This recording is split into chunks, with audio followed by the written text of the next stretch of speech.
নিজে কেন ইউজ করবেন প্রোডাক্ট, আমি আবারও রিপিট করছি, নিজে তিনটা বেনিফিটের কারণে, তিনটা সুবিধার কারণে আপনি নিজে প্রোডাক্ট ইউজ করবেন। প্রথম সুবিধা হচ্ছে ডিসকাউন্ট রেটে প্রোডাক্ট কিনবেন।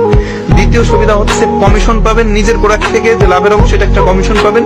3 নাম্বার বেনিফিট হচ্ছে যে হেলথ বেনিফিট। এখন কথা হচ্ছে যে ভাই, আমি নিজে প্রোডাক্ট কিনলাম, সামান্য কিছু কমিশন পাইলাম, বাট এইটা দিয়ে তো আমার ক্যারিয়ার বিল্ড হতে পারে না, বা এটা দিয়ে তো আমার বড় আকারে ইনকাম বা বিজনেস হতে পারে না। তো আমি ইনকাম বা বিজনেসটা করতে চাইলে আমি কি করবো? সেক্ষেত্রে করণীয়টা হচ্ছে পরের কথাটা যেটা আমি বলেছি, প্রথমে ইউজ দ্য প্রোডাক্ট, সেকেন্ড ধাপ হচ্ছে শেয়ার দ্য অপরচুনিটি। অর্থাৎ এই যে আপনি তিনটা বেনিফিট পাচ্ছেন, এই যে আপনি তিনটা সুবিধা পাচ্ছেন, এই তিনটা সুবিধার কথাই আপনি অন্যদেরকে বলবেন, অন্য ব্যক্তিদের সাথে শেয়ার করবেন। আর এই শেয়ারিংটা বিজনেস। এর মানে এটা না যে আপনাকে প্রোডাক্ট বিক্রি করতে হবে মার্কেটারদের মতো, আপনাকে অর্ডার কাটতে হবে, প্রোডাক্ট নিয়ে ঘুরে বেড়াইতে হবে, এরকম কোনো কিছু না। এটা স্মার্ট একটা বিজনেস, নেটওয়ার্ক মার্কেটিং বলে। আপনি যেটা করবেন, আপনি আছেন বাংলাদেশে, বাট আপনার একজন পরিচিত ভাই থাকতে পারে সৌদি আরবে থাকে, তার সাথে অনলাইনে কথা বলে একটা ডিসকাউন্ট কার্ড তৈরি করে দিবেন, যে ডিসকাউন্ট কার্ডটা আপনি করেছেন।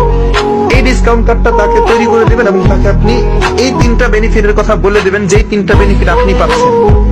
তাকে বলে দিবেন যে এই প্রোডাক্ট ইউজ করলে এই তিনটা বেনিফিট পাওয়া যায়। সে সৌদি আরব থেকে তার নিকটস্থ অফিস থেকে প্রোডাক্ট কিনে ইউজ করবে, আপনি বাংলাদেশে বসে কমিশন পাবেন। আপনার একজন বন্ধু থাকতে পারে ওমানে থাকে, তার সাথে একটা কথা বলে ডিসকাউন্ট কাট করে দিবেন, সে ওমান থেকে প্রোডাক্ট কিনে ইউজ করবে, আপনি বাংলাদেশে বসে কমিশন পাবেন। এইভাবে আপনি 10-15 জনকে ডিসকাউন্ট কাট করে দিলেন, তারা প্রোডাক্ট যতবার ইউজ করবে ততবার আপনি কমিশন পাবেন। এবং এই 10-15 জন আরো 10 জন করে যদি ডিসকাউন্ট কাট করে দেয়, এইভাবে যে নেটওয়ার্কটা তৈরি হবে, তারা প্রোডাক্ট ইউজ করবে, ওইখান থেকে